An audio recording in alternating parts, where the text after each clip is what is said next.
Imagine this. You walk into an art gallery and see a painting so weird, so chaotic, so ugly by traditional standards that you start to think the artist must have been either a madman or a time Wow. traveler from the future. And then you check the date. Early 1900s, signed Pablo Hello there. Picasso. This man didn't just break the rules of art. He burned the rulebook, stomped on the ashes, and used them to finger paint something the world had never seen before. And in doing so, he shattered centuries of tradition, launched revolutions with brushstrokes, and reprogrammed the human eye itself. Picasso wasn't just an artist. He was a system glitch.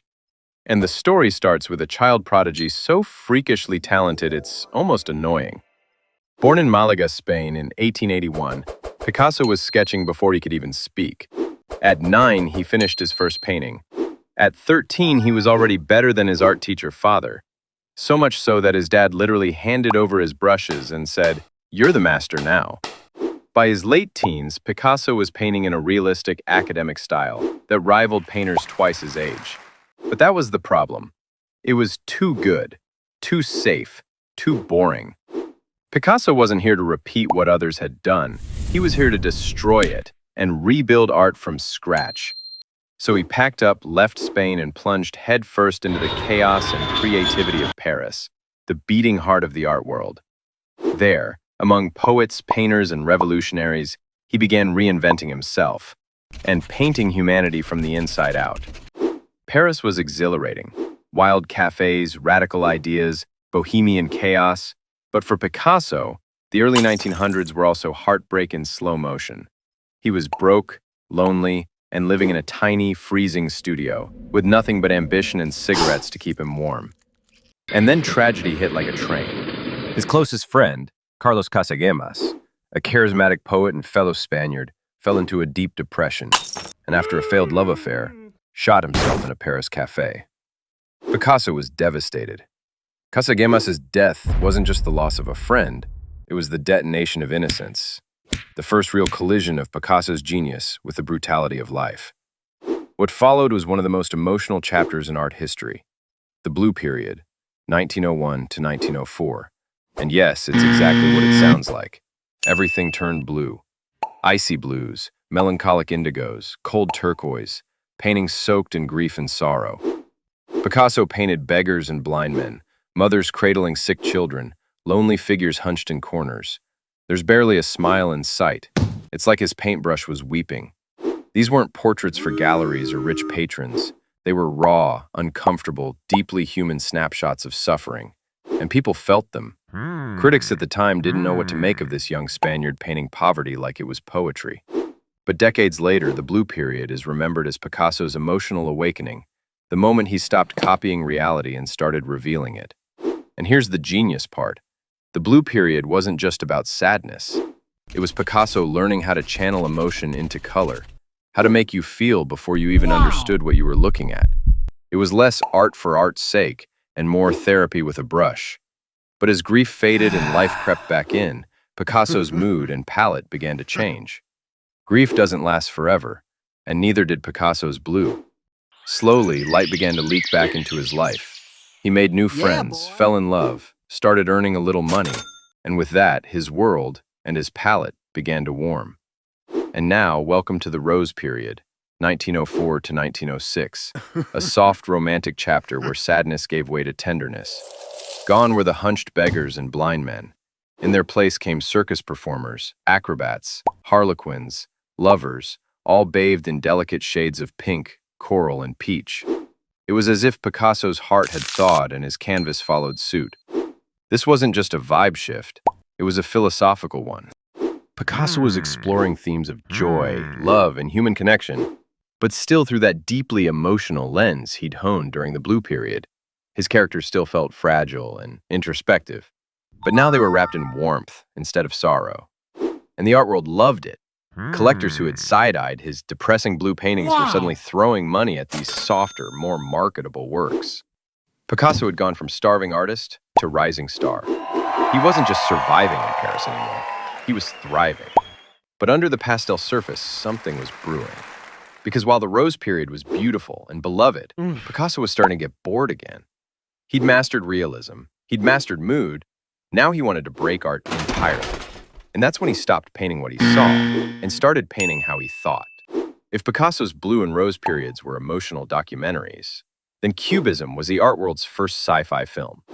This is where our boy absolutely lost his mind, and in the process, reinvented everything. By 1907, Picasso was bored out of his skull with traditional painting. Perspective, too predictable. Realism, snooze fest. Depth, basic. So he did what any chaotic genius would do. He broke reality into pieces and reassembled it like a puzzle designed by a madman. The catalyst for this creative explosion was a painting so shocking, it practically detonated Paris. Les Demoiselles d'Avignon. A group of nude women, except not really. They're jagged, angular, and mask-like. Their bodies fragmented and rearranged into geometric shards. Critics absolutely hated it. Some called it monstrous. Others said Picasso had lost his mind. But one thing was clear: art would never be the same again. This was the birth of Cubism, a radical new visual language that Picasso developed alongside Georges Braque. Instead of showing one perspective, they showed many, all at once. Faces twisted sideways, tables seen from above and below simultaneously, guitars splintered into cubes. It wasn't about how things looked to the eye. It was about how the mind processed them. It was visual jazz, messy, improvisational, and deeply intellectual. Critics scrambled to understand it. Audiences were confused, but younger artists, they were electrified. Suddenly, the possibilities of painting exploded beyond anything the Renaissance could have imagined. Cubism wasn't just a style. It was a declaration of war on tradition. It said, reality is not a flat surface. It's fractured, complex, multidimensional. And once Picasso cracked that code, there was no going back. Art had entered a new era. But Picasso wasn't done breaking things. Soon, he'd stop rearranging reality and start confronting it, head-on. Up until now, Picasso had been breaking art for the sake of art, bending shapes, warping perspectives, and turning reality inside out just because he could.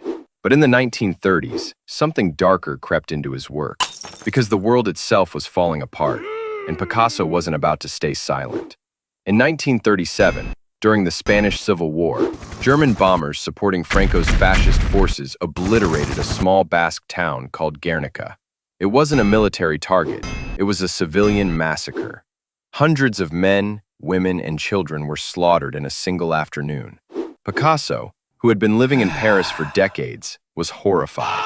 And for the first time in his life, he decided to use his art not just to innovate, but to scream. The result was Guernica, a colossal black and white painting that hit like a punch to the gut. It's chaos, fractured horses screaming, mothers wailing over dead babies, broken bodies scattered like puzzle pieces of pain. There's no blood, no gore, no obvious villain, just anguish, raw, unfiltered, overwhelming anguish. When it was unveiled at the 1937 World's Fair in Paris, people didn't know how to react. Some cried, others stared in silence. It wasn't beautiful in any traditional sense. It was devastating. And that was the point. Picasso wasn't trying to decorate a wall. He was holding up a mirror to humanity's worst nightmare. Fascist officials were furious. Nazi officers once confronted Picasso at his apartment, pointing to a photo of Guernica and asking, "Did you do this?" Picasso's reply? "No, you did." Guernica became more than a painting. It became a symbol, a protest, a timeless warning about the horrors of war. It was proof that art didn't just have to show the world, it could change it. And yet, even after creating one of the most powerful political statements in history, Picasso wasn't done reinventing himself. Because Picasso didn't have eras, he had lifetimes. Here's the thing about Picasso. Most artists spend their lives trying to find their style. Picasso? He found 10. And then he smashed each one just to build another.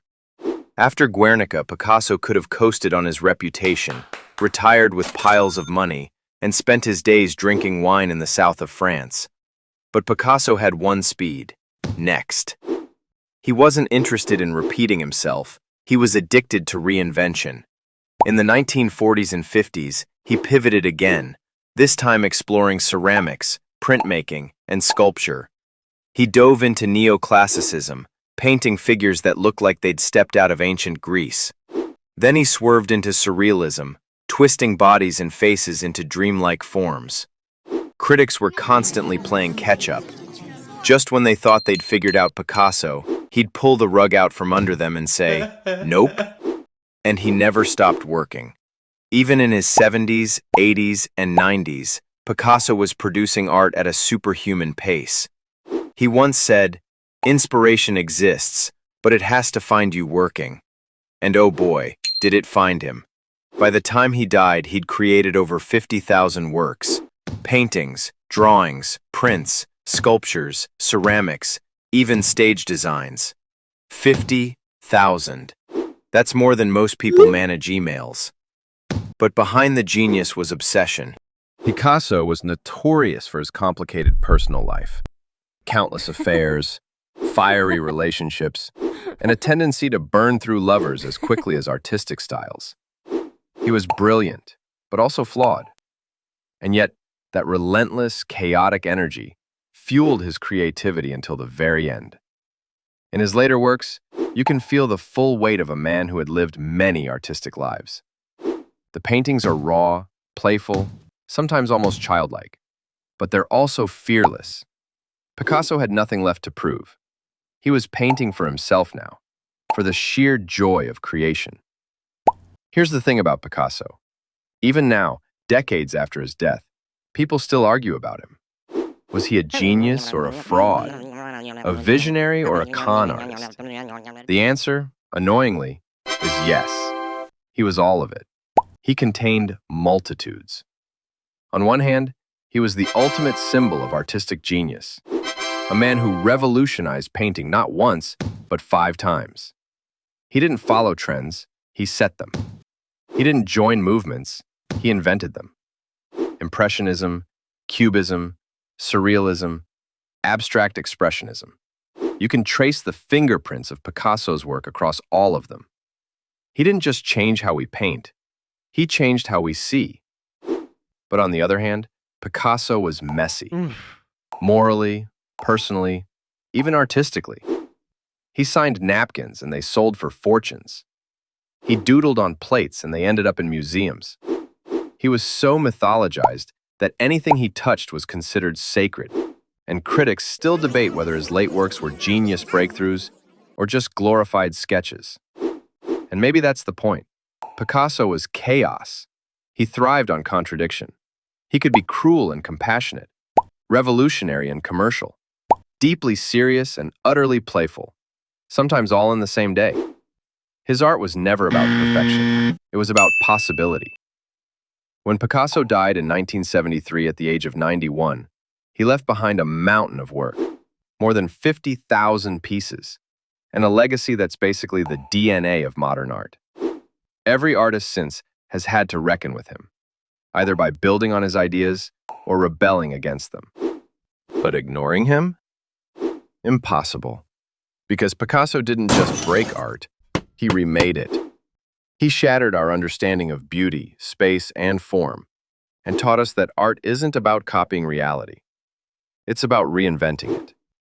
And that's why, over a century later, Picasso still feels dangerous, still feels alive, still feels like the mad genius standing in the gallery, smirking as the world tries to piece together the fragments he left behind. Picasso once said, "Every act of creation is first an act of destruction." And that's exactly what he did. Destroyed the past to create the future. And whether you love him or hate him, one thing's for sure. Art was never the same again.